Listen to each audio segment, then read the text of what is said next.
Has anyone ever shared a labor horror story with you? I think it seems like once you find out you're pregnant, everyone loves to unburden themselves with their negative birth stories. So like they're telling you about their long labors, their epidurals were off, etc., etc. I guess maybe these people think that they're helping to prepare us or helping us avoid some of the bad things that they went to. But listening to these horror stories is like poisoning your mind.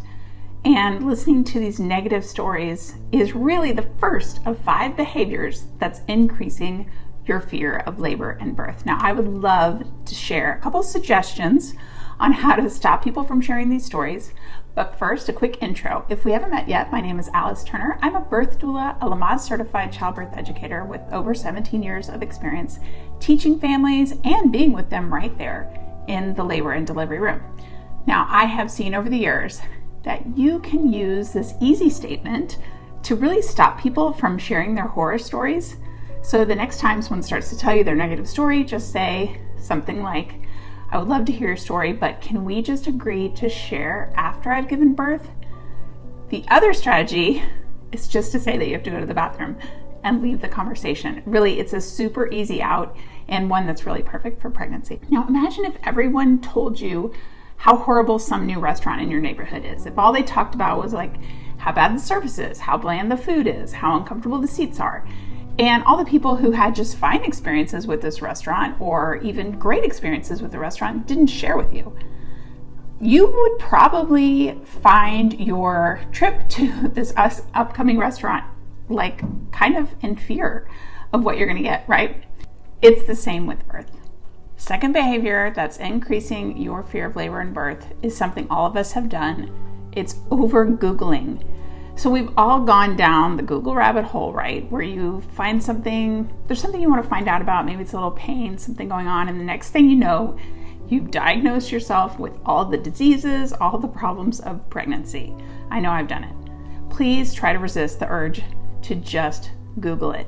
If you want instant access to information, I'd start with a trusted resource like a recommended book with a reference sheet in the back, or a certified childbirth educator, or your own care provider, your doctor or midwife.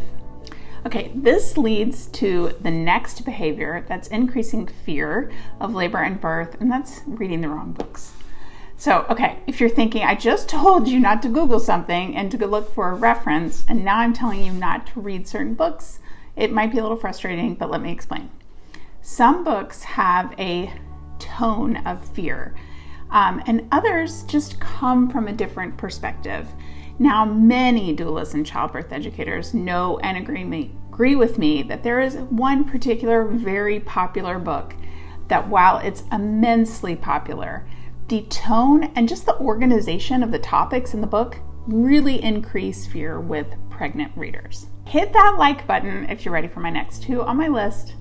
The fourth behavior that can increase fear is replacing a good evidence-based childbirth class with social media like TikTok.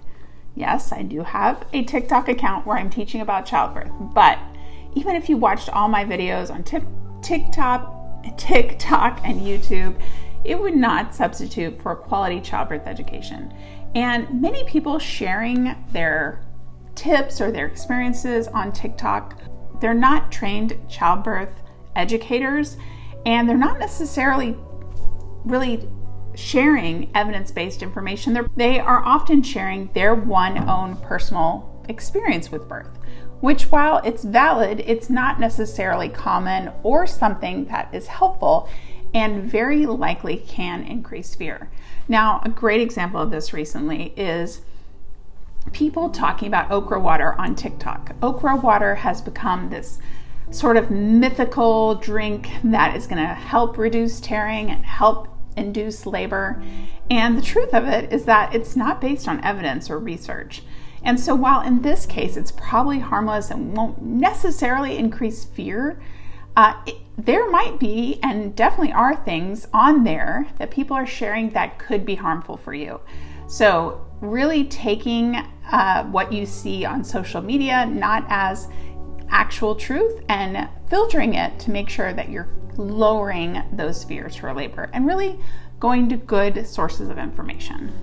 An alternative to TikTok and social media is investing in a childbirth class that's taught by a certified childbirth educator. That's going to decrease your fear of labor because you're going to learn evidence-based information, you're going to build on your skills for labor and birth, and that's going to increase your confidence and help set you up on the right path.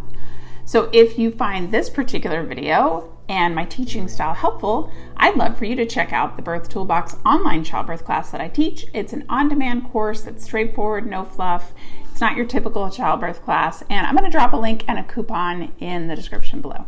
Here we are at the fifth and the final behavior that's increasing your fear of labor and birth, and that is not trusting your care provider. This is a tricky one because I've seen it. There are some care providers that aren't creating a relationship that makes it easy to build trust. And if you find that your interactions with your care provider have been such that you really can't trust what they're saying, then I encourage you to consider switching healthcare providers. Now, this is a task that might be kind of painful and, a pain in the butt, basically.